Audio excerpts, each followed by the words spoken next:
एसई सकिएपछि हैन धेरैजनाको मनमा एउटै कुरा हुन्छ अब के गर्ने। खास गरी अलिकति हातमा सिप लिएर मतलब प्राविधिक क्षेत्रतिर लागौं भन्ने सोच भएकाहरूका लागि त यो झन् ठूलो प्रश्न हो। आज हामी यस्तै एउटा महत्त्वपूर्ण विकल्प प्राविधिक शिक्षा तथा व्यावसायिक तालिम परिषद CTEVT का कार्यक्रमहरूबारे कुरा गर्दैछौँ। हामीसँग CTEVT का कार्यक्रम, तिनका अवसरहरू अनि भर्खरै भएको एउटा निकै ठूलो नीतिगत परिवर्तनबारे पनि जानकारी छ। आजको हाम्रो छलफलको खास उद्देश्य चाहिँ यी जानकारीहरूलाई केलाएर त्यो प्री डिप्लोमा र डिप्लोमा तहलाई बुझ्ने अनि भर्ना प्रक्रियामा आएको यो नयाँ कुरालाई पनि प्रष्ट पार्ने हो। ल सुरु गरौँ है त। अवश्य। CTEVT-ले एसई सकेका विद्यार्थीहरूलाई हैन प्राविधिक अनि व्यावसायिक बाटोमा जान एउटा राम्रो बलियो आधार दिन्छ क्या। यसमा मुख्य गरी दुई तहका कार्यक्रमहरू छन्। पहिलो भयो प्री डिप्लोमा, पहिले यसलाई TSLC पनि भन्थे, अनि दोस्रो चाहिँ डिप्लोमा तह, मतलब प्रवीणता प्रमाणपत्र तह वा PCL। दुई तह। त्यसो भए पहिला प्री डिप्लोमाबाटै सुरु गरौँ न त। यो कार्यक्रमले खासमा विद्यार्थीलाई कस्तो बनाउँछ? के हो यसको मुख्य उद्देश्य? प्री डिप्लोमाको खास लक्ष्य भनेको चाहिँ विद्यार्थीलाई आधारभूत व्यावसायिक सिप सिकाउने, मतलब सिधै काम गर्ने बजारका लागि तयार पार्ने, प्रवेश स्तरको जागिरका लागि। अनि अर्को कुरा, यो डिप्लोमा पढ्न मन लाग्यो भने त्यसको लागि एउटा खुट्किलो पनि हो। कति समय लाग्छ त यो पढ्न?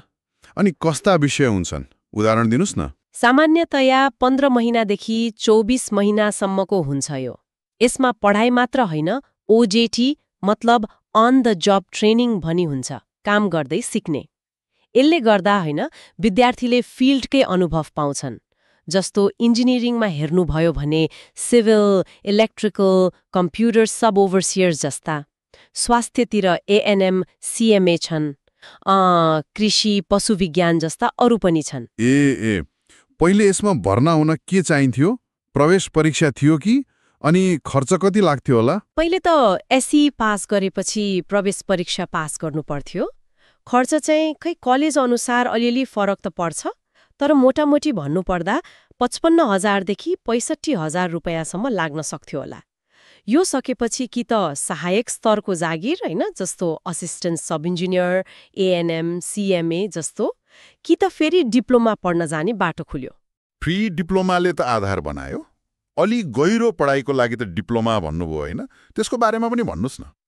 डिप्लोमा वा PCL तह चाहिँ अलि विस्तृत, अलि गहन नै हुन्छ। यसले कुनै एउटा खास प्राविधिक क्षेत्रमा मध्यम स्तरको दक्ष जनशक्ति तयार पार्छ। यो चाहिँ सामान्यतया 3 वर्षको हुन्छ, मतलब 6 वटा सेमेस्टर। 3 वर्ष। यसमा त झन् धेरै विकल्प होलान् नि, जस्तो नर्सिङ, इन्जिनियरिङतिर त खुब सुनिन्छ। एकदम। नर्सिङमा PCL नर्सिङ मतलब स्टाफ नर्स, त्यो धेरैको रोजाइमा पर्छ। इन्जिनियरिङमा त झन् civil, computer, electrical, architecture, mechanical कति। स्वास्थ्यमै पनि health assistant, HA, pharmacy, lab technician, CMLT जस्ता एकदमै महत्त्वपूर्ण कार्यक्रमहरू छन्। अनि कृषि, वनविज्ञान, होटल म्यानेजमेन्टमा पनि डिप्लोमा तहका राम्रा अवसरहरू छन्। यसको लागि पहिलेको योग्यता के थियो? अनि खर्च चाहिँ कति फरक पर्थ्यो होला प्री डिप्लोमा भन्दा? पहिले त एसईमा अनिवार्य गणित, विज्ञान र अङ्ग्रेजीमा कम्तीमा C ग्रेड चाहिन्थ्यो, अनि GPA चाहिँ कम्तीमा 2.0 हुनु पर्यो। सँगै प्रवेश परीक्षा त अनिवार्य नै थियो। शुल्कको कुरा गर्दा प्री डिप्लोमा भन्दा त बढी नै हुन्छ, जस्तो नर्सिङको लगभग 6,20,000, फार्मेसीको 4,20,000, HA को 5,20,000 जति, इन्जिनियरिङको चाहिँ करिब 1,75,000 जति लाग्थ्यो होला भन्ने अनुमान थियो। तर यो फेरि कलेज अनुसार फरक पर्न सक्छ है, यो चाहिँ यकिन गर्नुपर्छ। डिप्लोमा सकेपछि मध्यम स्तरको प्राविधिक पदहरू जस्तो स्टाफ नर्स, सब इन्जिनियर वा ओभरसियर, हेल्थ असिस्टेन्ट जस्ता कामहरूमा अवसर हुन्छ। सरकारी जागिर, NGO, निजी कम्पनी, आफै केही गर्ने धेरै बाटा छन्। अनि यसपछि ब्याचलर्स पढ्न पनि पाइयो, जस्तो इन्जिनियरिङ डिप्लोमापछि BE गर्न, PCL नर्सिङ पछि BSc नर्सिङ गर्न। यो त भयो कार्यक्रमको कुरा।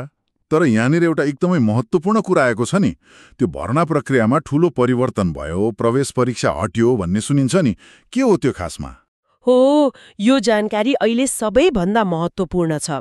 सिटिभिटिइसे आउँदो शैक्षिक सत्र मतलब 2082-83 देखि लागू हुने गरेर प्री डिप्लोमा र डिप्लोमा प्रमाणपत्र तहका कार्यक्रमहरूमा प्रवेश परीक्षा नलिने निर्णय गरेको छ। ए, प्रवेश परीक्षा नै नहुने, पुरै हट्यो। त्यसो भए छनौट कसरी हुन्छ त? अब जिपिए नै सबथोक भयो त? हो, अब भर्ना प्रक्रिया पुरै एसईमा ल्याएको जिपिएमा आधारित हुन्छ।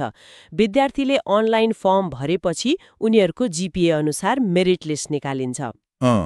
यसमा अरू केही पनि छ कि, जस्तो सरकारी स्कुलबाट पढेकालाई अलि फाइदा हुने त्यस्तो केही? छ।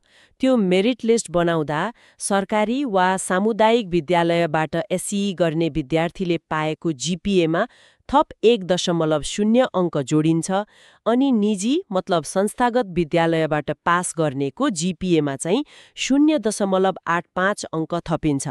यो किन गर्यो भन्दा पहिलेको प्रवेश परीक्षा प्रणालीबारे धेरै गुनासा थिए क्या, त्यसलाई सम्बोधन गर्न र प्रक्रिया सजिलो बनाउन खोजेको देखिन्छ।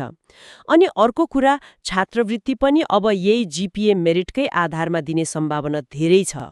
प्रतिस्पर्धा अब सिधै जिपिएमा केन्द्रित भयो। तर त्यो विषयगत ग्रेड जस्तो साइन्समा सी चाहिने, म्याथमा सी चाहिने, त्यो न्यूनतम जिपिएको शर्तहरू चाहिँ सायद कायमै रहन्छ होला। यो निर्णयबारे केही छलफल बहस त भएका छन् होइन, तर अहिलेको नीति यही हो। त्यसैले विद्यार्थी र अभिभावकले सिटिभिटीको आधिकारिक सूचना चाहिँ हेरिरहनुपर्छ, एकदम जरुरी छ यो। त्यसो भए मोटामोटी हेर्दा सिटिभिटीले एसई पछि प्राविधिक बाटो रोज्नेहरूका लागि प्री डिप्लोमा र डिप्लोमा मार्फत एउटा स्पष्ट बाटो त दिएकै छ। तर सबैभन्दा ठूलो बदलाव चाहिँ प्रवेश परीक्षा हटेर जिपिए आधारित भर्ना प्रणाली आउनुभयो, जसले एसईको नतिजालाई पहिलेभन्दा निकै शक्तिशाली बनाइदियो। हो नि, यसलाई अलि फराकिलो तरिकाले हेर्दा यो परिवर्तनले विद्यार्थीहरूले एसई पछिको योजना कसरी बनाउँछन् होइन, कुन विषयलाई कति जोड दिन्छन् भन्ने कुरामा त पक्कै असर पार्छ। स्कुल तहको पढाइ र एसईको नतिजामा अझ बढी ध्यान जाने भयो अब। ठिक छ, अन्त्यमा एउटा सोच्नुपर्ने प्रश्न छोडेर जाउँ न त। के जिपिएमा मात्र आधारित भर्ना प्रणालीले त्यो प्राविधिक शिक्षाका लागि चाहिने वास्तविक रुचि, अभिक्षमता, त्यो एप्टिट्युड भएका विद्यार्थी छनौट गर्न सक्ला त? यसले पहुँच बढाउँछ कि गुणस्तरमा केही सम्झौता हुन्छ? यो आफैमा एउटा विचार गर्नुपर्ने कुरा हो।